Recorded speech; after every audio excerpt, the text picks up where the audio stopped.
राधा मदन गोपाल भगवान की जय, ताई चंद गौर सुंदर भगवान की जय, शील गोपाल की जय।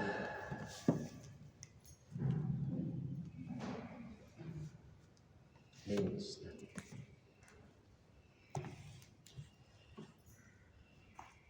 ओम नमो भगवते वासुदेवाय। ओम नमो भगवते वासुदेवाय। ओम नमो भगवते वासुदेवाय। ओम नमो भगवते वासुदेवाय। ओम नमो भगवते वासुदेवाय। नारायणं नमस्कृत्य नारायणं नमस्कृत्य नरं चैव नरोत्तमं नरं चैव नरोत्तमं देवीं सरस्वतीं व्यासं देवीं सरस्वतीं व्यासं ततो जयमुदीरयेत्। ततो जयमुदीरयेत्। नष्टप्रायेषु भद्रेषु नष्टप्रायेषु भद्रेषु नित्यं भागवत सेवया नित्यं भागवत सेवया भगवती उत्तम श्लोके भगवतीरुत्तम श्लोके भक्तिर्भवती नैष्ठिकी। भक्तिर्भवती नैष्ठिकी। ग्रंथराज श्रीमद् भागवतम 10वां स्कंद अध्याय 15। अध्याय का शीर्षक है धेनुकासुर का वध। आज हम श्लोक संख्या 17 से लेके 20 तक चर्चा करेंगे।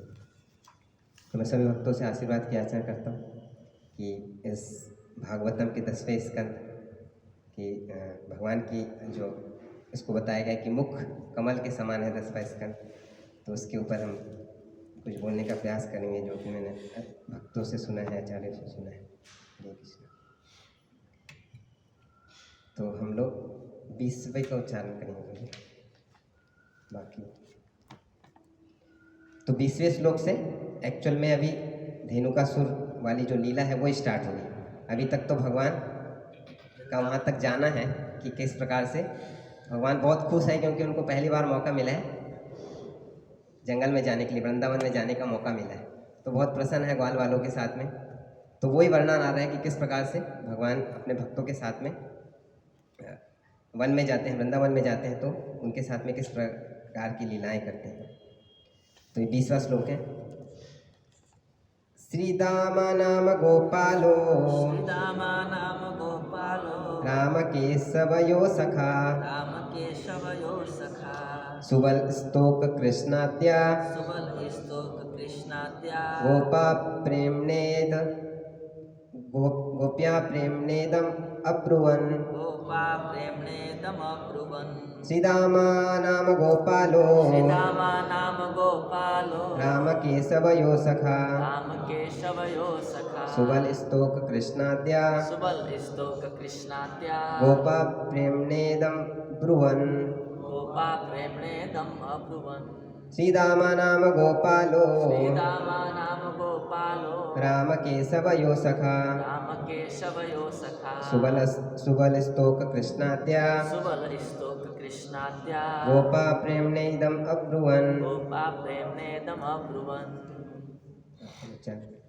श्रीदामा नाम गोपालो श्रीराम नाम गोपालो राम केशवयो सखा राम केशयो सुखा सुबल स्तोक कृष्णाद्या सुबल श्लोक कृष्णाद्या गोपा प्रेमणेदम अब्रुवन्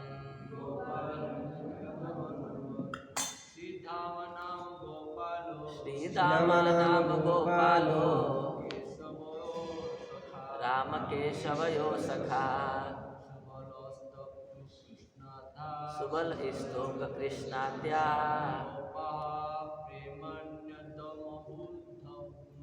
गोपा प्रेमणेदम अब्रुवन् श्रीराम नाम गोपालो राम केशवयो सखा सुबल श्लोक कृष्णाद्या गोपा प्रेमनेदम अब्रुवन्। माता जी श्रीराम नाम गोपालो राम केशवयो सखा सुबल श्लोक कृष्णाद्या गोपा प्रेमने। शब्दार्थ शब्दार्थ अनुवाद एवं तात्पर्य श्रील प्रभुपाद जी के शिष्यों के द्वारा। श्रीदाम नामक गोपालः ग्वालबाल राम केशवयो राम तथा कृष्ण दोनों का सखा मित्र सुबल स्तोक कृष्ण आद्यः सुबल स्तोक कृष्ण तथा अन्य गोपः ग्वालबाल प्रेमणा प्रेम पूर्वक इदम यह अब्रुवन बोले।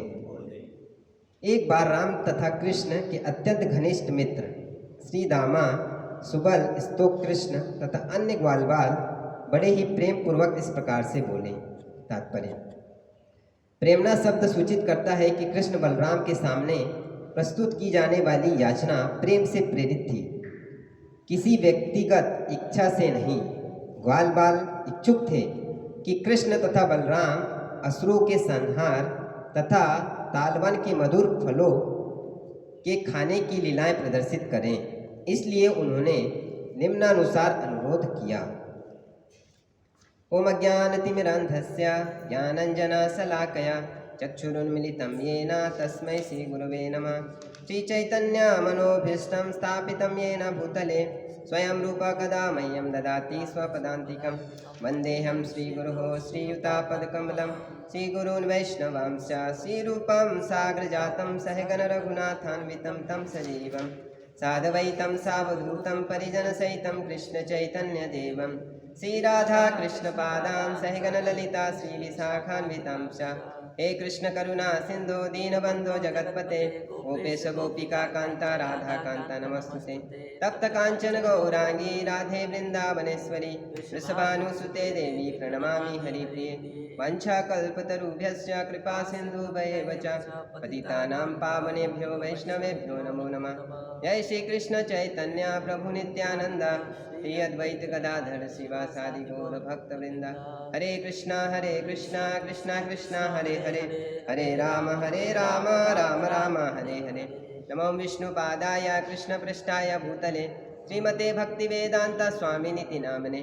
नमस्ते सारस्वते देवे गौरवाणी प्रचारिणे निर्विशेषा शून्यवादी पाश्चात्यदेशतारिणे। हरे कृष्णा। तो सनातन गोस्वामी जी भागवतम की ग्लोरीज में कुछ श्लोक लिखते हैं, तो बहुत सुंदर श्लोक हैं। तो बताते हैं कि सर्वशास्त्राब्धि पीयूषा, भागवतम की ग्लोरी बताते हैं कि भागवतम क्या इसकी क्या महत्व है। तो बताते हैं कि सर्वशास्त्राब्धि पीयूषा, कि सारे शास्त्रों को अगर समुद्र माना जाए तो समुद्र से क्या प्राप्त हुआ था? अमृत। तो उसका अमृत क्या है? भागवतम है। फिर बताते हैं सर्व वेदेषु दिक्फला, कि सारे जो वैदिक शास्त्र हैं उसका जो पका हुआ फल क्या है? वो भागवतम है। पका हुआ फल सबको पसंद होता है। फिर बताते हैं कि सर्व सिद्धांत रत्नाढ्य, कि सारे सिद्धांत का जो शिरोमणि है वो कौन है? भागवतम। तो कहीं पे भी कुछ भी विरोधास्पद चीज़ें आपको दिखाई दे तो सबसे ऊपर किसको रखा जाएगा? भागवतम, भागवतम का सिद्धांत सर्वोपरि है। फिर सर्वलौकिक दिक् प्रदान, कि ये सारे लोगों को दिशा दिखाता है कि क्या जीवन में करना है। फिर सर्व भागवत प्राणा, कि ये सभी जो भगवान के भक्त हैं उनका केवल एक ही प्राण क्या है, भागवतम, उसको अपना जीवन का प्राण, उसको प्राण मानते हैं, उसके बिना रह नहीं पाते हैं। फिर बताते कलिध्वंतोदितादित्या, कि ये क्यों आई है भागवतम, ये कलयुग के कलमश को नाश करने के लिए। श्री कृष्ण परिवर्तित, मतलब ये साक्षात कौन है, श्री कृष्ण ही परिवर्तित, मतलब दोबारा और वापस आए हैं, किस रूप में, भागवतम के रूप में। फिर सेकेंड श्लोक में बताते हैं परमानंद पाठाय, कि अगर वो इसको पढ़ता है तो इसको परम के आनंद की अनुभूति होती है। प्रेम वर्ष अक्षराय थे, और एक एक शब्द जो है वो प्रेम की वर्षा करने वाला है। और सर्वदा सर्व सेवाया, कि हमेशा से और सभी लोगों के द्वारा इसकी पूजा की जाती है। श्री कृष्णाय नमस्तुते, ऐसे श्रीमद् भागवतम को मैं प्रणाम करता हूँ। तो ये बहुत सुंदर, और भी आते हैं श्लोक उसमें, तो वो भी भागवतम के महिमा के बारे में बताते हैं कि अति नीचोच्च तारका, कि कैसे असाधु को साधु बना देता है और नीच लोगों को भक्त बना देते हैं। तो ये भागवतम की ग्लोरीज में आता है। तो अभी हम इसी भागवतम के 10वें स्कंद के जो 10 विषय वस्तु उसमें से सबसे महत्वपूर्ण बताए जाते हैं, वो क्या है, विषय वस्तु आश्रय, भगवान श्री कृष्ण का आश्रय तत्व के बारे में। तो उस पर हम 15वें अध्याय पे पहुँचे हैं, धेनुकासुर का वध। तो हम 17वें श्लोक से पढ़ना स्टार्ट करेंगे, 17 से 20 तक है।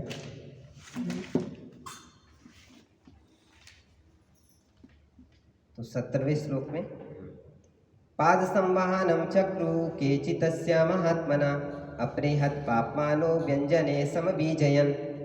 तो अभी भगवान जो है अभी अपने ग्वाल वालों के साथ में वृंदावन में गए हैं। तो जैसे अमरेंद्र हरि प्रभु बता रहे थे कि ग्वाल बाल कृष्ण में इतनी इच्छा होती थी कि वो ये रात में सोते समय यही सोचा करते थे कि कब सुबह होगी और कब जाके भगवान से जाके मिलेंगे, भगवान के साथ में खेलेंगे। तो ये भक्त की इच्छा होती है कि कब भगवान से उनकी मुलाकात होगी। जैसे जय विजय कभी आता है, उनको बोला गया था कि आपको 7 जन्म नरक, आपको असुर योनि में जाना पड़ेगा, नहीं 3 जन्म नरक योनि में जाना पड़ेगा और 7 जन्म भक्तों के रूप में जन्म होगा। तो आप क्या लेना चाहते हो, लेकिन भौतिक संसार में आना पड़ेगा। तो उन्होंने क्या चूज़ किया, बोले कि मैं 3 जन्म असुरों का लेने को तैयार हूँ, मुझे 7 जन्म भक्तों का नहीं चाहिए, अच्छे व्यक्ति का नहीं चाहिए, क्योंकि 3 जन्म बाद मैं जल्दी से आपके पास वापस आ जाऊँगा। जब वृत्रासुर के साथ में भी ऐसे ही होता है कि जब इंद्र जो है वो वृत्रासुर को मारने से मना कर देते हैं, मतलब डर जाते हैं इतना, लेकिन खुद वृत्रासुर बोलते हैं कि आपको भरोसा नहीं है, ये भगवान के द्वारा दिया हुआ शक्ति प्रदत्त वज्र है, तो इससे आप मारोगे तो मैं अवश्य मरूंगा। लेकिन जो इंद्र डर रहे थे, इतना उनका भयानक रूप था, लेकिन उनको भगवान पे भी भरोसा नहीं था इंद्र को कि ये मर जाएंगे।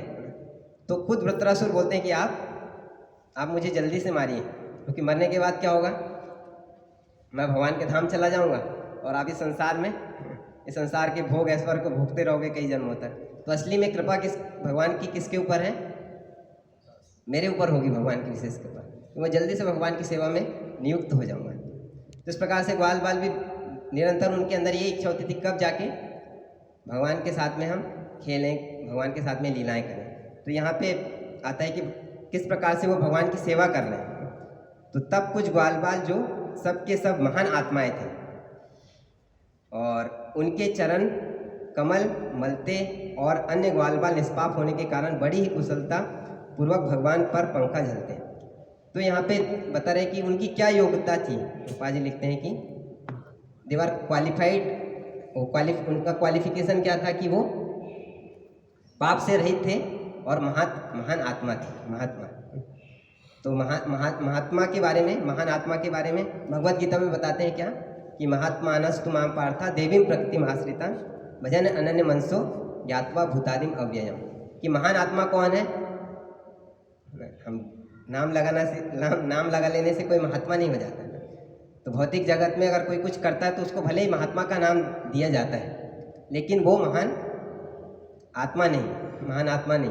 महान आत्मा मतलब जो आत्मा वाले कार्य करें। यहाँ के लोग तो शरीर के लिए कार्य करते हैं। तो प्रभुपाद जी परपट में लिखते हैं कि महान आत्मा कौन है? जो पूर्ण रूप से भगवान की शरण लिया हुआ है, उसको महात्मा कहा जाता है। और वो बनता कैसे है? तो उसमें बताते हैं कि वो ऐसे महात्माओं के संग से ही कोई इस महात्मा की स्टेज पे पहुंच पाता है। तो उस व्यक्ति को महात्मा कहा जाता है कि जो भगवान को पूर्ण तरीके से शरणागत हो चुका है, देवी प्रतिमास, भगवान की अंतरंगा शक्ति के शरण में जा चुका है।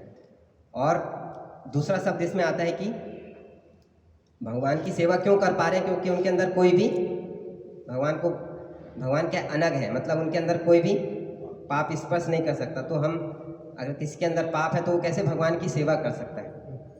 तो उसके लिए पाप से रहित होना पड़ेगा। इसलिए हम भी सेवा करते हैं तो हम गुरुवर आचार्यों के माध्यम से करते हैं, क्योंकि अभी हम तो उस स्टेज पे नहीं है कि हम पूरी तरीके से पापों से मुक्त हैं। तो हम आचार्यों के थ्रू करते हैं, क्योंकि वो शुद्ध हैं, तो वो हमारी सेवा को भगवान तक पहुंचाते हैं। तो जब तक पाप से रहित नहीं है, जब तक भगवान सेवा स्वीकार नहीं करते हैं, तो आचार्यों के माध्यम से स्वीकार करते हैं। भगवद गीता में बताया गया है कि ये शाम तो अंतगतम पापम जना नाम पुण्य कर्मनाम ते द्वंद्व मोह निर्मुक्ता भजनते माम दृढ़वता, कि जब व्यक्ति पापों से रहित हो जाता है तब जाके वो भगवान की अनन्य भक्ति में दृढ़तापूर्वक लग पाता है। और इसके भी पर्पण में प्रभुपाद लिखते हैं कि वो कैसे इस स्टेज पे पहुंचता है। वो भी भक्तों के संग में आके वो सारी प्रोसेस को करता है। जब तो भक्तों के संग की महिमा को ही बताते हैं दोनों श्लोकों में, कि इस स्टेज पे व्यक्ति पहुंच सकता है। तो भगवान किसी न किसी प्रकार से सभी भक्तों को यहाँ पे सेवा दे रहे हैं। जैसे कि यहाँ पे सभी भक्त क्या करते हैं, जब भगवान थक जाते हैं तो उनके लिए अलग अलग पलंग बनाते हैं वो पत्तों की, ताकि भगवान उस पर लेटें। भगवान किसी की गोदी में अपना सिर रख देते हैं और कोई उनके चरणों को मसाज कर रहा हो। तो इस प्रकार से भगवान जो है हर भक्तों को सेवा देना चाहते हैं। जैसे अभी रामनवमी भी आ रहा है, तो भगवान श्री रामचंद्र ने जो सेतु बांध था वो उसको इतना समय क्यों लगा दिया? भगवान ने सेतु बांध बनाया तो वो तो एक इच्छा प्रकट करते और सेतु बन जाता। उनके लिए क्या इम्पॉसिबल है? कुछ भी असंभव नहीं है। फिर भी वो सबका सहायता ले रहे हैं एक साधारण मनुष्य की तरह, और इतना दिन लगाए उसको बनाने के लिए सेतु बन को। तो उसका क्या कारण बताते हैं? हाँ, सब भक्तों को सेवा देने के लिए। तो भगवान सभी भक्तों को सेवा दे रहे हैं। सब अपनी अपनी योग्यता के अनुसार सेवा कर रहे हैं। गिलहरी को भी सेवा में लगाए, हनुमान जी को भी सेवा में लगाए, ताकि सब लोग भगवान की सेवा कर सकें। जैसे कल प्रभुपाद जी भी बता रहे थे, भगवान को किसी चीज़ की ज़रूरत नहीं है, लेकिन उससे फ़ायदा किसका है? हमारा ही है। भगवान ऐसा नहीं कि भगवान को, प्रभुपाद जी बोल रहे थे कि उनको भगवान आते हैं अपने कुछ दासों को कलेक्ट करने के लिए, कि मेरी सेवा के लिए यहाँ पे मेरे धाम में दासों की कमी है तो मैं यहाँ से ले जाता हूँ। तो उनको कमी नहीं, वो इच्छा मात्र से कई सारे उनके दास जो है प्रकट हो जाएंगे। लेकिन वो आते हैं, प्रभुपाद जी बोलते हैं कि इससे लाभ किसको होगा, है ना? वो भक्ति को एंजॉय करता है। प्रभुपाद जी बता रहे थे कोई भोग लगाता है तो भगवान को खिलाता है, तो एंजॉय कौन करता है? वो खुद ही करता है, भक्ति करता है उसको। तो इस प्रकार से भगवान आते हैं, वो किस कारण से आते हैं? अपने भक्तों को सेवा दे रहे हैं। तो यहाँ पे भी भगवान की जो ग्वाल बाल है विभिन्न प्रकार से अपनी योग्यता के अनुसार सेवा कर रहे हैं, और सब बारी बारी से कर रहे हैं। यहाँ पे केचिस शब्द आता है, तो उसमें जी गोस्वामी जी बताते हैं कि सब बारी बारी से कर रहे हैं। तो बहुत सारे ग्वाल बाल हैं, तो सबको मौका मिलना चाहिए थे। तो कोई पैर दबा रहा है, तो फिर तो अलग अलग लोग भक्तों का टर्न आ रहा है धीरे धीरे, और पंखा झूला रहे हैं यहाँ पे। तो कुशलतापूर्वक भगवान के लिए फैन चामर करते थे, मोर पंख करते थे। इस प्रकार से भगवान को आनंद दे रहे थे। जैसे एक बार सुध कीर्ति प्रभु बता रहे थे कि जब वो पहली बार 1972 में वृंदावन आए थे, तो उनको पहली बार मौका मिला, किस लिए?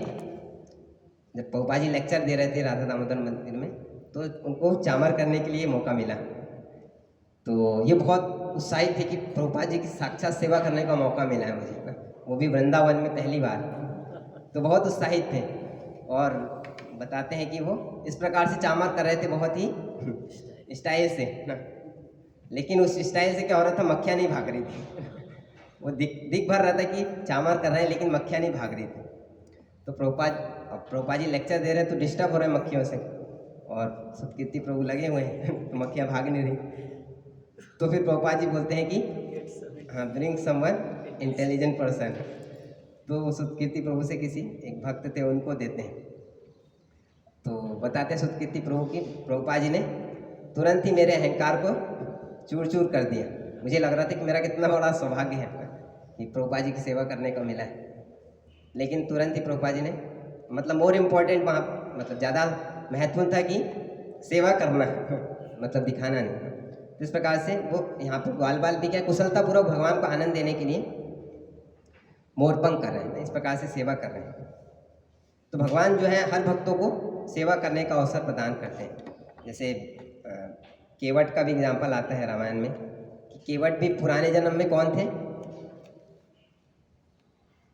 वो कछुआ थे। और वो जब लक्ष्मी जी और भगवान विष्णु जी लेटे हुए थे तो चरण दबा रही होती है लक्ष्मी जी, और कछुआ भगवान के चरणों को देख के आकर्षित हो जाता है। भगवान के चरण कमल कमल के समान है, सुंदर है, कोमल है, तो उनसे आकर्षित हो जाते हैं कछुआ। तो वो उनको स्पर्श करने जाते हैं तो जो अनंत शेष है और लक्ष्मी जी उनको भगाते हैं दूर कि आप यहाँ पे कहाँ से आ रहे हैं। तो भगवान तो समझ जाते हैं कि ये मेरी कुछ सेवा करना चाहता है, मुझसे आकर्षित हो रहा है। तो फिर वो विष्णु जी सोचते हैं कि अब इनको मौका दिया जाना चाहिए। तो फिर जब जन्म लेते हैं त्रेता युग में तो वो श्री रामचंद्र जी के रूप में आते हैं, तो केवट के रूप में आते हैं और फिर उनके चरणों की सेवा करने का अवसर देते हैं। और माता सीता और लक्ष्मण जी देख रहे होते हैं कि हमारे सामने ही जो केवट जो हमने सौभाग्य इसको दिया नहीं था उस समय, अब ये सबके सामने भगवान के चरण को स्पर्श कर रहा है। तो इस प्रकार से भक्त चाहता है भगवान के चरणों की सेवा करना, इसलिए भगवान भी फिर उसको यह अवसर प्रदान करते हैं, सभी भक्तों को अवसर प्रदान करते हैं। तो सभी भक्त कुशलतापूर्वक भगवान को पंखा झल रहे हैं, कोई पैर दबा रहा है, इस प्रकार से सेवा कर रहे हैं। तो अगले श्लोक में 18वें श्लोक में आता है अन्य तद रूपानि मनोज्ञानी महात्मना गायन्ति स्म महाराजा स्नेह क्लिन्नाधियासने। हे राजन, अन्य बालक समयोजित मनोहर गीत गाते और उनके हृदय भगवान के प्रति प्रेम से द्रवित हो उठते। तो इस प्रकार से कुछ सब भक्त अलग अलग अपनी योग्यता के अनुसार सेवा कर रहे हैं। तो कुछ लोग मनोहर गीत गा रहे हैं भगवान के गुणगान करते हुए, और उनके हृदय में भगवान के लिए विशेष प्रेम है। और वो किस प्रकार के गीत गा रहे हैं जो भगवान को पसंद है, ऐसा नहीं कि जो मुझे पसंद है मैं वो गाऊंगा। तो वो भगवान को जो आनंद दे रहा है, किस प्रकार का राग भगवान को कब पसंद होता है तो उस राग में वो गा रहे हैं। जैसे ऐन्द्र प्रभु बताते हैं प्रभुपाद जी के शिष्य, वो इस प्रकार के राग गाया करते थे भगवान के, क्योंकि अलग अलग समय पे अलग अलग प्रकार के राग जैसे प्रभुपाद जी ने दिया है। तो सुबह की अलग राग होती है, दोपहर की अलग राग, शाम की अलग अलग राग। तो जो जिस प्रकार की भगवान को राग आनंद देती है उस प्रकार से वो भगवान को आनंद देने के लिए बहुत धीमे धीमे गा रहे थे, क्योंकि भगवान रेस्ट कर रहे हैं मतलब सोने के लिए, जैसे लोरी सुनाते हैं ना, सो जाए करके। तो इस प्रकार से वो मधुर मधुर कीर्तन से भगवान को आनंद देने के लिए गीत गा रहे हैं प्रेम पूर्वक। 19 श्लोक एवं निगूढ़ात्मगति स्वमायया गोपात्मजत्वं चरितैरविडम्बयन् रेमे रमालालिता पादपल्लवो ग्राम्ये समं ग्राम्यवधि सचेष्टिता। इस तरह भगवान जिनके कोमल चरणों की सेवा लक्ष्मी जी स्वयं करती हैं, अपनी अंतरंगा शक्ति के द्वारा अपने दिव्य ऐश्वर्य को छिपाकर ग्वाल पुत्र की तरह कार्य करते हैं। अन्य ग्रामवासियों के साथ ग्रामीण बालक की भांति विचरण करते हुए वे कभी कभी ऐसे कर्तव्य दिखलाते जो केवल ईश्वर ही कर सकता है।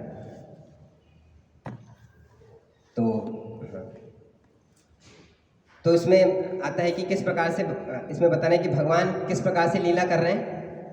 एक साधारण से ग्वाल बाल की तरह लीला कर रहे हैं, और कभी कभी वो अपने ऐश्वर्य का प्रदर्शन करते थे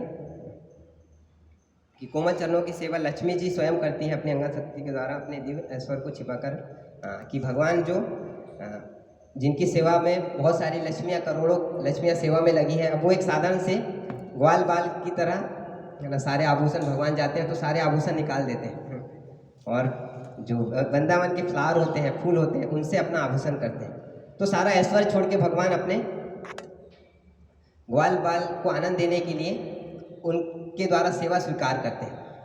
तो बड़ा सुंदर से कुंती महारानी प्रार्थना करती है कि नमो किंचन वित्ताय, कि आप एक्चुअल में किसके धन हैं, जैसे ग्वाल बाल है।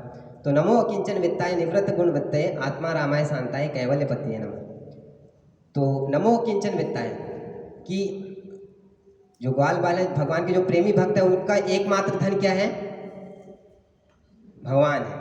और भगवान भी अपना एकमात्र धन किसको मानते हैं, अपने भक्तों को मानते हैं, ऐसे भक्तों को। ऐसे भक्त जो कि मेरे अलावा और किसी चीज़ को जानते नहीं हैं, मुझे ही असली धन मानते हैं। और क्यों भगवान उनसे प्रेम करते हैं, ऐसा बताते आचार्य बताते हैं कि भगवान अपने ऐसे भक्तों को किस प्रकार से रक्षा करते हैं। जैसे एक लोभी व्यक्ति होता है, लोभी व्यक्ति अपने धन को संभाल के रखता है ना, बड़े कहीं चोरी ना हो जाए, कुछ ना हो जाए, इसलिए बहुत संभाल के रखता है। तो वैसे ही भगवान भी अपने अकिंचन भक्त, क्योंकि अकिंचन भक्त ने केवल मात्र भगवान को अपना धन माना है, तो भगवान भी एक लोभी व्यक्ति की तरह अपने ऐसे भक्तों को क्या रखते हैं, उनकी सुरक्षा प्रदान करते हैं। क्यों करते हैं, क्योंकि उन्होंने मेरी शरण ली और वो निवृत्त गुण बत्ते हैं। जैसे पिछले श्लोक में आए थे कि वो सारे प्रकार के निवृत्त गुण बत्ते, मतलब सारी प्रकार के कलमशों से, गुण की वृत्तियों से क्या हो चुके हैं, शुद्ध हो चुके हैं और मेरी शरण में आ चुके हैं। इसलिए मैं उनकी इस प्रकार से रक्षा करता हूँ। हालांकि बोलते हैं कि आत्मा रामाय शांताय, मैं आत्मा राम हूँ। आत्मा राम का मतलब मैं पूरी तरीके से संतुष्ट हूँ। संतुष्ट होते हुए भी मैं अपने ऐसे प्रेमी भक्तों के बिना रह नहीं पाता हूँ। हालांकि मैं संतुष्ट हूँ, आत्मा राम हूँ, लेकिन जो ऐसे भक्त जो मुझे ही केवल अपना धन मानते हैं, मैं भी उनके बिना नहीं रह पाता हूँ। और शांताय, शांताय मतलब कि अगर ऐसे भक्त अगर कुछ गलती भी करते हैं तब मैं शांत रहता हूँ। तो मैं, क्योंकि मुझे पता है कि जैसे वो श्लोक आता है ना भगवद गीता में कि क्षिप्रम भवति धर्मात्मा शाश्वत शांतिम निगच्छति कौन्तेय प्रति जाने ही नामे भक्त्या प्रणश्यति। क्योंकि मुझे पता है कि वो ठीक है, गलती कर दी उसने, लेकिन शाश्वत शांतिम निगच्छति, कुछ समय बाद वो क्या बन जाएगा, धर्मात्मा बन जाएगा, मतलब शुद्ध हो जाएगा। क्यों बन जाएगा धर्मात्मा, क्योंकि अनन्य भाग से अपि चेत सुदुराचारो भजन्ते माम अनन्य भाग, क्योंकि वो मेरी भक्ति में अनन्य भाव से लगा हुआ है। तो मुझे पता है कि कुछ समय बाद वो फिर से धर्मात्मा बन जाएगा, इसलिए मैं शांत बना रहता हूँ उसके साथ में, उसको कुछ दंड नहीं देता। आत्मा रामाय शांताय कैवल्य पतिये नमः। और बोलते हैं कि मैं उसकी रक्षा कैसे करता हूँ, जैसे एक पति अपनी पत्नी की रक्षा करता है ना, पत्नी के लिए पति सब कुछ होता है, वो उसको सारी सुरक्षा प्रदान करता है। तो कैवल्य पति मतलब मैं ऐसे भक्त जो मुझ पे आश्रित है उसको एक पति के समान रक्षा करता हूँ, उसको जो भी जरूरत होती है उसको मैं प्रदान करता हूँ। तो प्रभुपाद जी का एक परपट पढ़ रहा था कि भगवान हालांकि सबके हृदय में है, परमात्मा के रूप में है, लेकिन अभक्तों के लिए वो क्या होते हैं, केवल उपदृष्टा अनुमंता चा, वो केवल देखते हैं और जो भी कुछ उनको देना होता है वो उनको दे देते हैं, लेकिन उनके कार्यों में कुछ हस्तक्षेप नहीं करते। लेकिन भक्तों के साथ में क्या करते हैं भगवान, उनको ददामि बुद्धि योगम तम येन माम उपयन्ति।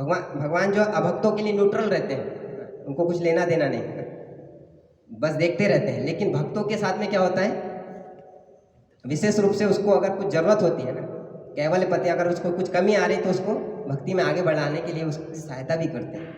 तो बहुत सुंदर प्रार्थना करते हैं कुंती महारानी की कि ऐसे जो अकिंचन भक्त जो मुझे ही केवल अपना धन मानते हैं, जैसे ग्वाल बाल हो गए, तो उनके साथ में भगवान का उनको कैसे देखते हैं, वो एक लोभी व्यक्ति की तरह अपना धन मानते हैं। हालांकि भगवान आत्मा राम है, फिर भी ऐसे भक्तों के बिना वो रह नहीं पाते हैं, और कुछ भक्त गलती भी करते हैं तो उस पर शांत बने रहते हैं और केवल एक पति की तरह उनको क्या करते हैं, रक्षा प्रदान करते हैं। तो कुंती महारानी और भी आता है प्रार्थना में कि ऐसे श्लोक में आ रहा है कि भगवान एक मानवीय लीलाओं के मानव के समान एक साधारण सी लीला कर रहे हैं। तो कुंती महारानी बताती है, चार श्लोकों में बताती है कि भगवान के आने के क्या कारण है। तो पहले श्लोक में बताती है केजित आहुर अजम जातम पुण्य श्लोक कीर्ते। कुछ लोग बोलते हैं कि आप किस लिए आते हो, युधिष्ठिर महाराज की कीर्ति फैलाने के लिए। दुर्योधन को हटा के भगवान ने युधिष्ठिर को राजा बनाया, तो उनकी कीर्ति फैलाने के लिए आया। फिर कुंती महारानी को लगता है नहीं, इस वजह से तो नहीं आया, क्योंकि इससे पहले आप अपरे वसुदेवस्य देवक्याम याचितो अभिज्ञा, इसके पहले वसुदेव और देवकी के लिए आप आए थे, उनको आनंद प्रदान करने के लिए ना। उन्होंने प्रार्थना की थी कि आप मुझे पुत्र के रूप में चाहिए, तो उनकी याचना सुन के आए थे। तो ये दूसरा बताती है कारण। फिर तीसरा बताती है कि नहीं, और भी कारण है। कुछ लोग बोलते हैं कि भाराव तारा नायन ने, कि आप आते हैं ब्रह्मा जी की प्रार्थना से, क्योंकि जब पृथ्वी पे असुरों का आतंक हो जाता है तो उनको मारने के लिए ब्रह्मा जी प्रार्थना करते हैं, तो ब्रह्मा जी की प्रार्थना से आप आते हैं। तो ये तीनों चीज़ बता देते हैं। फिर कुंती महारानी बोलती हैं कि ये सारे कारण नहीं है आपके आने के, असली में कारण क्या है? तो बोलते हैं कि भवे क्लिश्य माना नाम अविद्या काम कर्म भी, कि आप आते हैं श्रवण स्मर अर्हानि करिष्यन इति केचना, कि आपका ओनली और ओनली पर्पस क्या है यहाँ आने का? कि भवे अस्मिन क्लिश्य माना नाम, कि यहाँ के जो लोग जो हैं भगवान से विमुख, अविद्या काम कर्म भी, मतलब भगवान से विमुख होके क्या पा रहे हैं? दुख पा रहे हैं। तो ऐसे लोगों का उद्धार करने के लिए आते हैं। तो अविद्या काम कर्म भी, मतलब भगवान से विमुख होना ही क्या है? अविद्या का कारण है। और अविद्या में आके व्यक्ति क्या करता है? इच्छाएं करता है, भोगने की इच्छा करता है, और फिर उसके बाद में कर्म भी, मतलब कार्य करता है, पाप करता है, फिर उसके फल भोगता है। तो इस अविद्या काम कर्म भी, इससे ऐसे लोगों, जो बाकी तीनों लोगों ने तो प्रार्थना की थी मगर ये लोग प्रार्थना तक भी नहीं करते हैं, तो ऐसे लोगों को उद्धार करने के लिए भगवान क्या करते हैं? श्रवण स्मर अर्हानि करिष्यन इति केचना।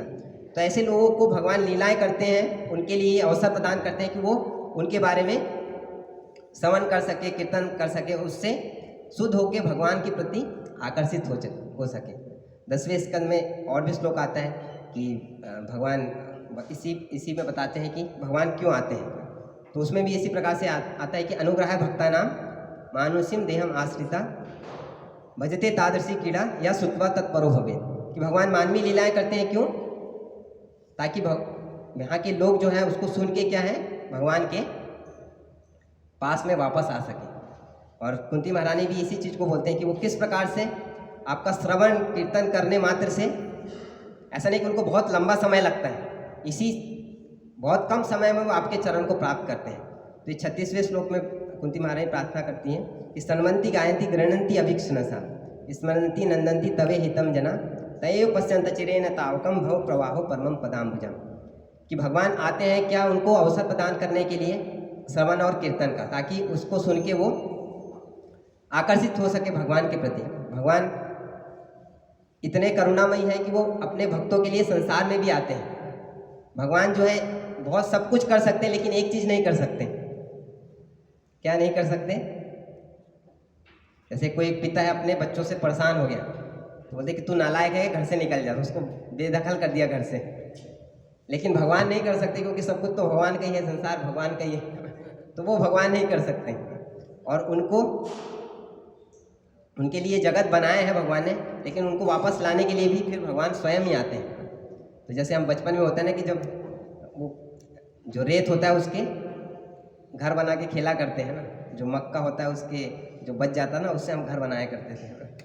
लेकिन वो कितने समय तक घर में खेलते थे, क्योंकि उससे तो आपको संतुष्टि नहीं मिलेगी, खाने को नहीं मिलेगा। तो फिर माँ आके बोलती थी चलो आप कुछ खा ले, तो जब जाके जाते थे। तो वैसे संसार में जो है जीव आते हैं तो एक प्रकार से वो नकली घर में खेल रहे हैं सब कुछ।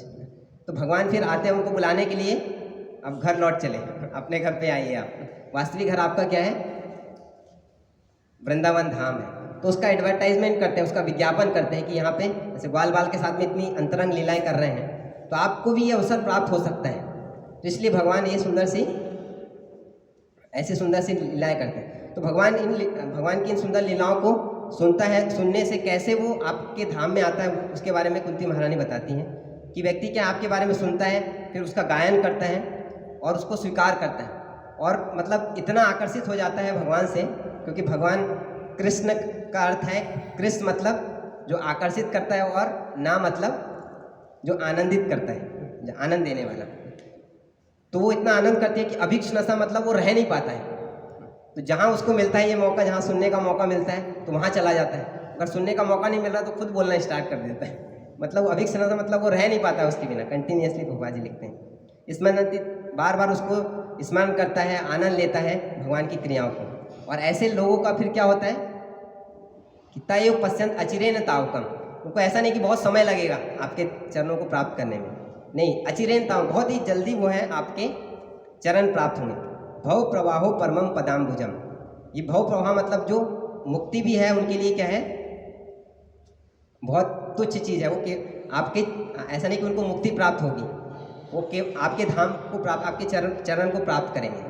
तो मुक्ति भी बिमला मंगल ठाकुर बोलते हैं कि ऐसे भक्तों के लिए क्या करती हैं, वो गेट पे खड़ी रहती है कि ये कभी ना कभी परेशान होकर मेरे बोले कि अब तो मुझे मुक्ति चाहिए, बहुत संसार से कष्ट पा लिया मैंने, अब मुझे सुख दुख, इस संसार के सुख दुख से परेशान हो गया, अब मुझे मुक्ति चाहिए। तो कभी वो सोचती है कि कभी ना कभी भक्त भी मेरे तरफ आकर्षित होके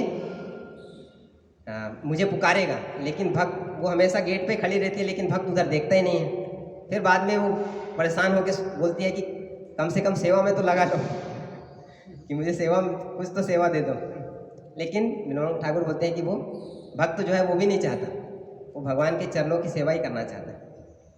तो इस प्रकार से कुंती महारानी बोलते हैं कि वो इस प्रकार से भगवान जो है श्रवण कीर्तन की लीलाएं छोड़ जाते हैं ताकि उसको सुन के वो भगवान के चरणों को दोबारा प्राप्त कर सके। तो भगवान के 6 अवतार बताते हैं, उसमें सबसे महत्वपूर्ण लीला अवतार बताया जाता है। सबसे महत्वपूर्ण क्या है? लीला अवतार, क्योंकि उसका पर्पस ही क्या है संसार के। प्रभुपाद जी परपट में लिखते हैं कि ये, क्योंकि ये तीसरा जो क्वेश्चन सुद गोस्वामी से सारे ऋषि पूछते हैं, तो वो यही पूछते हैं कि भगवान वसुदेव और देवकी के गर्भ में क्यों आए। तीसरा क्वेश्चन यही पूछा था।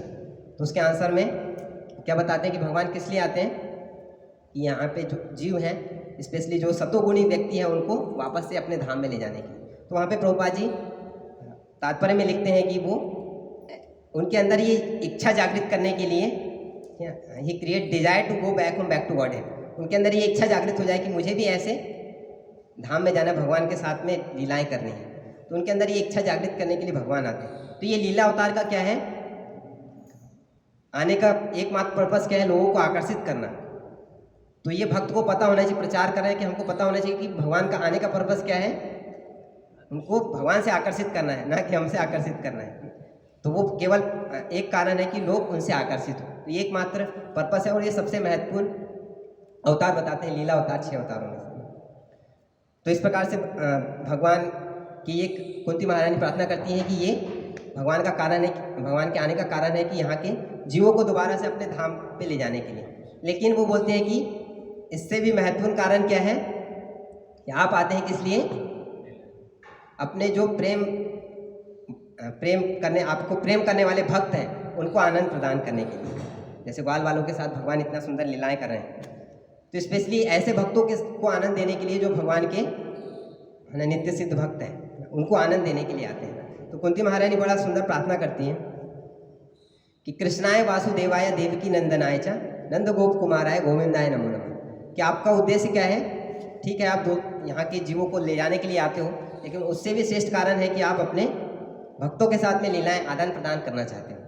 तो आप किसको आनंद देते हो? क्योंकि आपका नाम ही कृष्ण है, जो सबको आकर्षित करते हैं और आनंद देते हैं। तो आपने किसको आकर्षित किया और आनंद दिया? वसुदेव को। तो उनको कैसे आनंद दिया? अब देखा जाए तो वसुदेव ने क्या किया था, उनके 6 पुत्र मारे गए, वो खुद अपने हाथों से दे रहा था कि ये 6 पुत्र मर गए। और उनको कैसे आनंद दिया इन्होंने? भगवान आनंद दे रहे, तो वसुदेव को कैसे आनंद दिया? कि उनके तो 6, सबसे पिता के लिए तो सबसे जो प्रेम करने वाले वस्तु तो उनके बच्चे ही होते हैं, और उनके सामने 6 पुत्र मर गए। तो कैसे भगवान ने वसुदेव को आनंद दिया? तो आचार्य बताते हैं कि वो किस प्रकार से वसुदेव को आनंद दिया। क्योंकि वसुदेव इस आशा में थे कि एक दिन भगवान आएंगे। तो उस आनंद में वो सारे कष्टों को सह गए, कि उनको इतना, इवन अपने बच्चे के कष्ट को भी सह गए। तो इस आशा में हमेशा थे कि भगवान एक अब प्रकट होने वाले हैं, तो वो आएंगे तो सब कुछ मंगलमय हो जाएगा। तो ये भक्त होता है वो सारे कष्टों को क्यों सह लेता है संसार के? क्योंकि उसको पता है कि बहुत बड़ी चीज़ मिलने वाली है उसको, भगवान का धाम मिलने वाला, जो धन प्राप्त होने वाला है। इसलिए वो वसुदेव की तरह इस आशा में हमेशा रहता है कि उसे वो चीज़ जरूर प्राप्त होगी। तो इसलिए वो सारे कष्टों को सह गए। फिर बताते हैं कि आपने इससे भी ज़्यादा अपने देवकी को आनंद दिया, क्योंकि देवकी के पुत्र के रूप में प्रकट हुए थे, तो उनको ज़्यादा आपने आनंद दिया। लेकिन उससे भी ज़्यादा बोलते हैं कि आपने आनंद किसको दिया?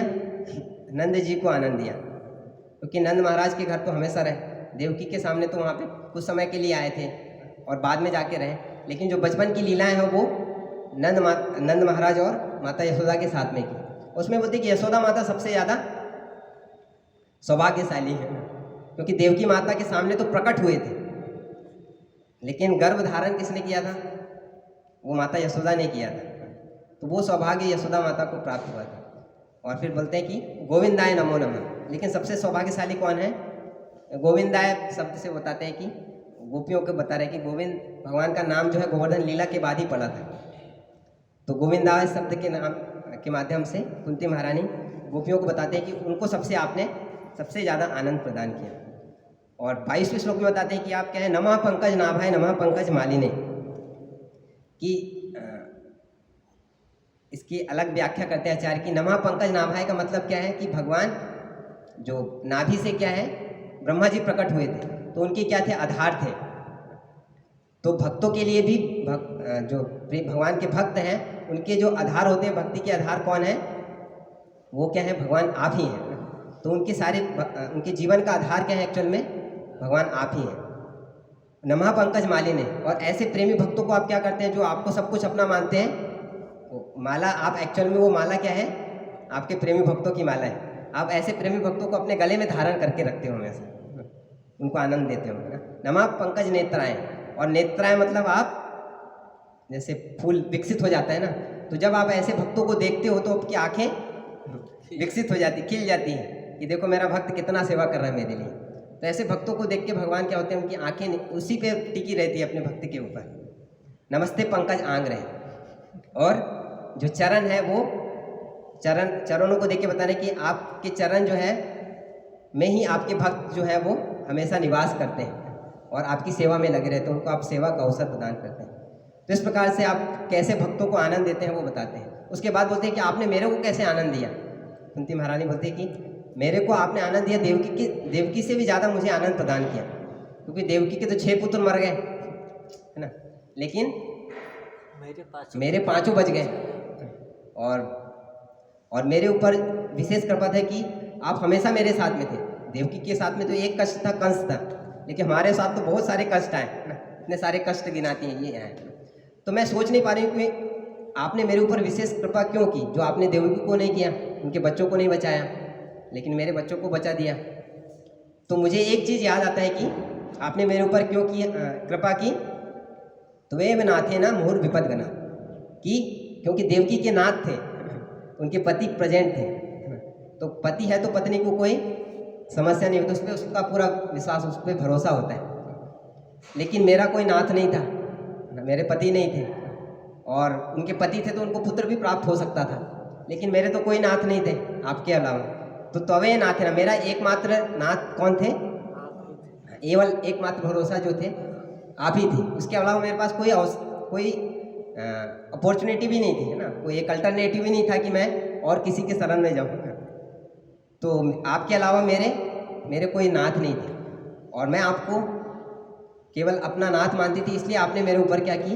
विशेष कृपा की, क्योंकि मैं केवल अपने आपके ऊपर आश्रित थी।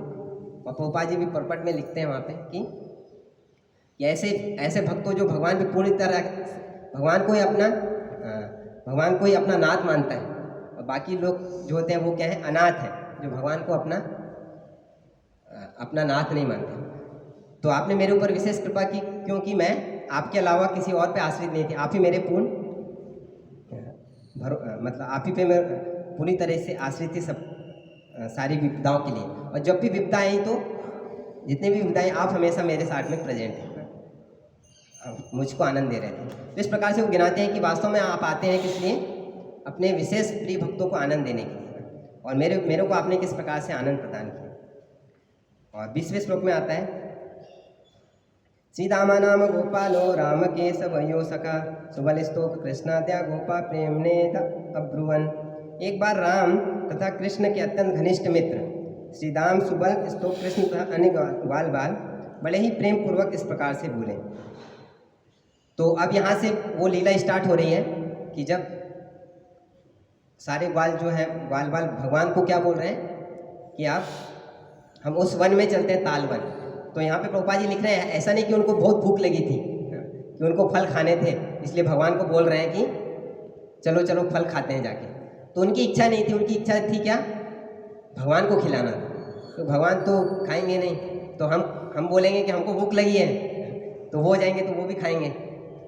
तो इसलिए यहाँ पे पप्पा जी लिख रहे हैं कि पप्पा जी किसी से लिख रहे हैं कि उनकी खुद की कोई इच्छा नहीं थी, व्यक्तिगत इच्छा कि मुझे हमको कुछ आनंद प्राप्त हो। उनकी एकमात्र इच्छा थी कि भगवान उस फल को चखें। तो उस इच्छा से वो भगवान को ये बोलते हैं कि हम वहाँ पे चलते हैं, उस स्थान पे चलते हैं। वहाँ पे उसके बारे में हमने बहुत सुना है कि सुंदर खुशबू आ रही है, दूर तक उसकी खुशबू आती थी ताल वृक्ष की, तो हम वहाँ पे चलते हैं। तो इस प्रकार से उनका गुणगान किया जाता है कि उनकी एकमात्र इच्छा क्या थी, भगवान की सेवा करनी, उनकी खुद के आनंद की कोई इच्छा नहीं थी। तो इसमें जैसे बताते हैं कि प्रेम और काम में क्या अंतर है। तो प्रेम और काम में ये अंतर है कि वो भगवान को हमेशा संतुष्ट करना चाहता है। इवन वो उसको खुद एक्सटेसी भी आ रही तो उसको एंजॉय नहीं करना चाहता। तो जैसे इसमें चैतन्य चरितामृत में पढ़ रहा था तो उसमें आता है कि जब दारूक होते हैं वो भगवान को चामर कर रहे होते हैं, तो भगवान को चामर कर रहे होते तो वो उनके अंदर अष्ट सात्विक विकार आ जाते हैं, भाव आ जाते हैं, आंखों से आंसू बहने लगते हैं। तो वो उनको क्या करते हैं, हाँ, उनको नियंत्रित करते हैं, बोलते हैं कि मैं भी सेवा बाधित हो रही है इससे, आंखों से आंसू आने लगे। तो उसको वो तिरस्कार करते हैं कि ये क्यों आ गया मुझे, मैं भगवान की सेवा नहीं कर पा रहा हूँ।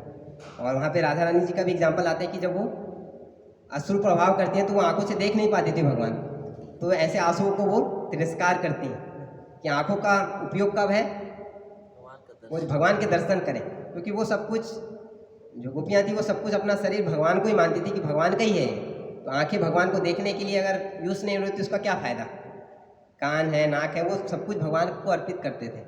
तो उस एक्सटेसी को भी, भाव को भी वो क्या करते हैं, उसको निम्न मानते हैं कि क्यों आ गया। तो उनका एकमात्र इच्छा है कि भगवान को आनंद देना। और भगवान जब देखते हैं कि इनकी एकमात्र इच्छा है मुझे आनंद देना, तो उनके ऊपर फिर आनंद थोपते हैं वो। भगवान बोलते हैं कि वो जो आनंद नहीं चाहते, भगवान उनको जानबूझ के आनंद देते हैं ऐसे भक्तों को जिनके अंदर खुद आनंद पाने की इच्छा नहीं है, तो ऐसे भक्तों को। तो इस प्रकार से वो भक्त का एक स्वभाव होता है कि वो भगवान की सेवा करना चाहता है अपने, इवन उसका कुछ भाव भी आ रहा है तो उसको वो छिपाता है। जैसे 6 गोस्वामी थे तो वो भी क्या करते थे, अपने एक्सटेसी को, अपने भाव को छुपाते थे ताकि चैतन्य महाप्रभु ने जो कार्य दिया उसको लिख सके। वो उनके लिए सेवा इंपॉर्टेंट थी, तो उस कार्य को कर सके। सुखदेव गोस्वामी जी थे, वो भी राधा रानी का नाम नहीं लिए, क्योंकि वो नाम लेते तो एक्सटेसी में जाते, भाव में चले जाते, तो फिर भागवतम कौन बोलता है, तो सेवा रुक जाती, तो वो भी उस चीज़ को एंजॉय नहीं की। तो इस प्रकार से भक्त का स्वभाव क्या होता है, भगवान को सेल्फलेसली भगवान की सेवा करना, भगवान को आनंद देना। तो इसमें एक एग्जांपल देते हैं, जैसे गुलाब होता है, तो किसी को एक गुलाब प्राप्त हुआ तो उसको 2 चीज़ हो सकता है उसके साथ में, कि वो खुद एंजॉय करेगी, कितना अच्छा गुलाब है, कितना अच्छा खुशबू आ रहा है। लेकिन दूसरा व्यक्ति क्या करेगा, उसको भगवान की सेवा में लगाएगा।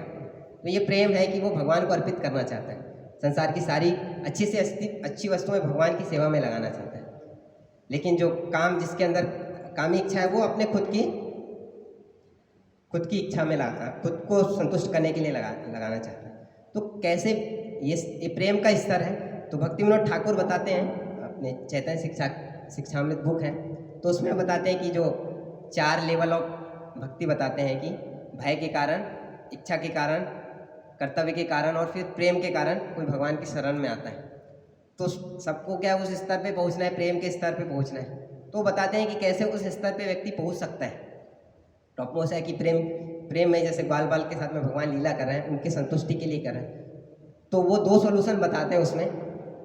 तो इस उन्होंने भक्ति स्वयं भगवान केशव स्वामी महाराज से मैंने सुना था, तो वो बताते हैं कि ये fear, desire, duty, love actual में ये वाली बुक में लिखा हुआ है, चैतन्य शिक्षामृत बुक में। तो वो दो चीज़ बताते हैं। क्या? पहला चीज़ बताते हैं कि उसको कृष्ण भावनामृत के सही ज्ञान होना चाहिए, मतलब तत्व ज्ञान होना चाहिए। जैसे हम कुछ भी प्रार्थना पढ़ते हैं, जैसे कुंती महारानी का भी आता है, तो रस का अनुभव करना है तो उसके लिए तत्व क्लियर होना चाहिए। तो तत्व क्लियर नहीं है तो कोई आनंद, क्योंकि तत्व क्लियर होता तो व्यक्ति विनम्र बनता है और फिर आनंद का अनुभव करता है। तो जो भी प्रार्थना देखेंगे कुंती महारानी की, अगर हम प्रार्थना पढ़ेंगे तो शुरू के 3 श्लोक जो है वो वो तत्व को ही दर्शाता है। हर एक प्रार्थना में व्यक्ति तत्व ही बताता है पहले, ब्रह्मा जी की प्रार्थना जो भी है। तो भगवान की स्थिति क्या है, हम कौन है, तो उससे व्यक्ति क्या बन जाता है, स्वाभाविक रूप से व्यक्ति क्या बन जाता है, विनम्र बन जाता है। और विनम्रता से फिर वो भगवान का गुणगान करता है। तो कुंती महारानी भी ऐसी प्रार्थना करते हैं, नमस्ते पुरुषम त्वाद्यम ईश्वरम प्रकृति परम। तो इस प्रकार से तीसरे श्लोक तक पहुँचती हैं तो वो बोलती कथम पश्यमे स्त्रियाँ। तो वैसे विश्वनाथ चक्रवर्ती बड़ा सुंदर से इसकी टीका देते हैं कि बोलते हैं कि मैं आपको प्रणाम करती हूँ, नमस्ते। तो भगवान बोलते हैं कि ये बुआ क्या कर रही हो आप, मैं तो आपका भतीजा हूँ, भतीजे को थोड़ी प्रणाम किया जाता है। बोले मैं क्यों प्रणाम, नमस्ते पुरुषम, क्योंकि आप पुरुष हो इसलिए प्रणाम कर रहे हो। तो बोले कृष्ण बोलते हैं कि इसमें क्या डाउट है, कोई संशय है क्या। बोले नहीं, आप पुरुष हो लेकिन आप आदि पुरुष हो, तो आद्यम आदि पुरुष हो। बोले आदि पुरुष है तो आदि तो आत्मा भी होती है, आदि आत्मा को भी बोला है कि उसका कोई आदि है ना अंत है। बोले कि नहीं, आप ईश्वर हो, मतलब आप नियंत्रण करने वाले। मतलब भगवान बोलते हैं कि ठीक है मैं देवीगॉड्स हूँ, जो ऊपर देवी देवता है वो भी नियंत्रण करते हैं, हाँ मैं वो हो सकता हूँ। बोले नहीं, आप वो भी नहीं हो, प्रकृति परम, आप इस भौतिक प्रकृति से बाहर हो। अच्छा मैं कौन हूँ, निराकार ब्रह्मण हूँ। बोले नहीं, आप ब्रह्मण नहीं हो, आप इनविजिबल, मतलब आप परमात्मा के रूप में हो। तो अच्छा परमात्मा के रूप में मतलब मैं दिखाई नहीं देता। बोले नहीं, परमात्मा के रूप में हो, अंदर भी हो और बाहर भी हो। तो अंदर भी हो और बाहर भी, मतलब आप बाहर भी प्रेजेंट हो। फिर बताते हैं कि फिर मैं बाहर हूँ तो मुझे लोग देख क्यों नहीं पाते हैं। तो बोलते हैं कि आप माया जवनी, माया के द्वारा आप आवृत हो। कृष्ण बोलते हैं कि अच्छा माया मुझे कवर कर लेती है। बोले नहीं, माया कवर नहीं करती। जैसे हम बोलते हैं ना कि बादल ने सूर्य को ढक लिया, तो बादल की इतनी हिम्मत कि वो सूर्य को ढक ले, बादल थोड़ी ढक सकता है सूर्य को। लेकिन हम ऐसा बोलते हैं कि बादल ने सूर्य को ढक लिया। तो एक्चुअल में बोलते हैं कि माया ने आपको नहीं ढका है, माया ने हमारी आंखों को ढक लिया। फिर माया जमनी का क्षणम अज्ञाधोक्षजम अव्ययम। और अधोक्षजम मतलब अध, मतलब जो भौतिक इंद्रियां हैं वो अध मतलब नीचे रह जाती है आपको समझने के लिए। फिर बोलते हैं कि मैं तो आपके सामने हूँ, फिर आप बोल रहे हैं कि मुझे देख नहीं पाते हैं। बोले आप दिखाई तो दे रहे हो, मगर आप किस प्रकार से हो, नटो नाट्य धरो यथा, कि आप इस प्रकार से, जैसे नाटक कोई करता है ना तो उसको पहचान नहीं पाते कि व्यक्ति कौन है। तो आप एक साधारण मनुष्य की तरह लीलाएं कर रहे हो, एक साधारण व्यक्ति की तरह लीला, आप कोई समझ नहीं सकता। आपको बताते कि फिर कौन, इवन जो मुनि नाम अमलात्मनम तथा परमहंसा नाम, परमहंस मतलब कि जो प्रेमी भक्त हैं, नारद मुनि इस प्रकार के प्रेमी भक्त हैं। मुनि नाम मतलब जो परमात्मा योगी वगैरह हैं। फिर अमलात्मनम मतलब जो ब्रह्म रियलाइजेशन वाले लोग, 4 कुमार वाले लोग हैं। ये भी लोग आपको नहीं जान पाते, इनको आप भक्ति देने के लिए आते हो, इनको भक्ति में आगे बढ़ाने के लिए। कथम, तो मेरी क्या मतलब, मैं कैसे आपको जान सकती हूँ, मैं तो स्त्री हूँ। इस प्रकार से वो प्रार्थना करती है तो उससे स्वाभाविक उनके अंदर क्या आती है, विनम्रता आती है। और उसके बाद में फिर वो नाम संकीर्तन, भगवान के नामों का कीर्तन करती है। तो जब स्वाभाविक रूप से व्यक्ति के अंदर विनम्रता आती है तो वो नाम संकीर्तन करता है, उसके बिना रह नहीं पाता है। तो फिर वो श्लोक आता है, कृष्णाय वासुदेवाय वाले श्लोक पढ़ते हैं। तो इसलिए भक्तिविनोद ठाकुर बताते हैं कि पहला अगर किसी को तत्व क्लियर होता है तो उससे स्वाभाविक रूप से उसमें क्या आती है, दीनता आती है, और उससे फिर वो आनंद का अनुभव करता है, आनंद लेता है। और इस प्रकार से ये पहला चीज़ बताते हैं। और दूसरा बताते हैं कि वो हरे नाम के बारे में बताते हैं कि चैंटिंग दूसरा सोल्यूशन है। तो ये 2 सोल्यूशन बताते हैं। और कुंती महारानी की प्रार्थना में बहुत सुंदर श्लोक आता है कि वो किस प्रकार से भगवान को ही अपना सब कुछ मानते थे। तो वो जब वो जा रही होती हैं तो सुंदर सी प्रार्थना करती है। एक भक्त को क्या प्रार्थना करनी चाहिए, भक्त की क्या प्रार्थना होनी चाहिए भगवान से, तो वो बोलते हैं कि अप्यद नस्तम स्वकृत हित प्रभु, कि भगवान आप जा रहे हो, तो आप जा रहे हो तो क्या हो गया कि आप भगवान आप जाने लगे ना, द्वारका जा रहे हैं। तो उनको किसी ना किसी प्रकार से प्लान बना रही थी कि भगवान को किसी प्रकार से रोका जाए। तो अलग अलग प्रकार से तर्क दे रही थी ना कि अब द्वारका जा रहे, तो भगवान बोलते हैं मुझे कुछ काम है वहाँ पे। तो कुंती महारानी बोलती है कि स्वकृत हित प्रभु, आप तो प्रभु हैं, आप तो यहाँ बैठे बैठे ही कर सकते हैं वहाँ के काम, तो आपको वहाँ पे जाने की क्या ज़रूरत है, तो यहाँ से ही आप सब कुछ कर सकते हो।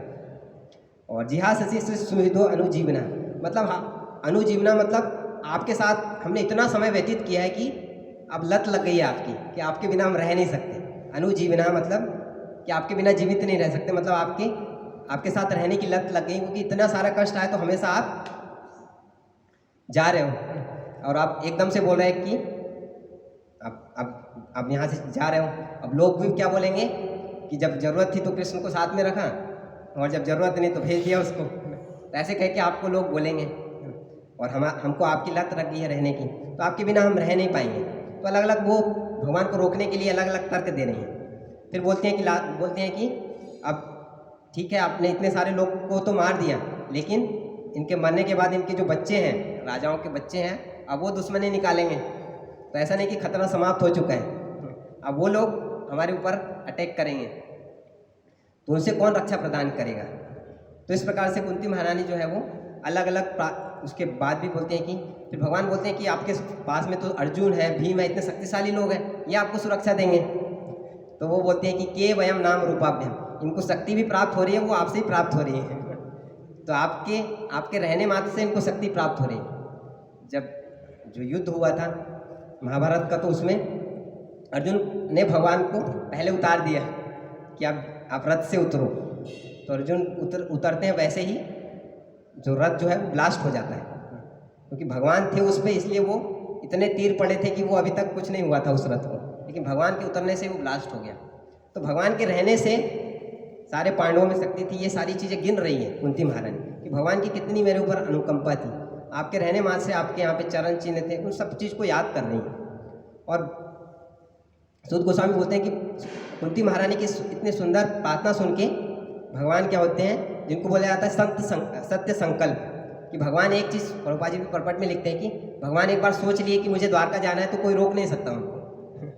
अब वो सोच लिए थे कि मुझे द्वारका जाना है, लेकिन वो भी भगवान वो कुंती महारानी की सुंदर प्रार्थना सुन के क्या बताते हैं कि वो श्लोक में लिखते हैं कि मोहयन ये वो माया, मतलब उनकी प्रेम भरी जो प्रार्थना थी उससे बिल्कुल मंत्रमुग्ध हो गए कि वो स्माइल करते हैं, सुंदर सी स्माइल भगवान के चेहरे पे आती है।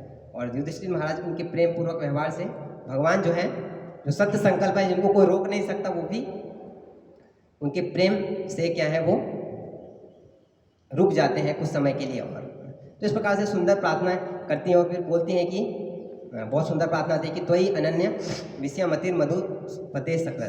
तो अभी भी हमारी ये स्थिति है कि अभी वो बोलती है कि अभी मेरी मति जो है इन वृष्णि और जो पांडवों में लगी हुई है, क्योंकि हालांकि वो भक्त थे तो उसमें कोई गलती नहीं अगर भक्त से कोई आकर्षण हो, लेकिन अभी तक मैं उनको क्या मान रही थी, अपना मान रही थी कि ये मेरे हैं, तो भौतिक रूप से मैं अपना मान रही थी, तो ये मेरे में गलती थी। तो वो उस स्नेह के पास को आप क्या करिए, उसको काटिए।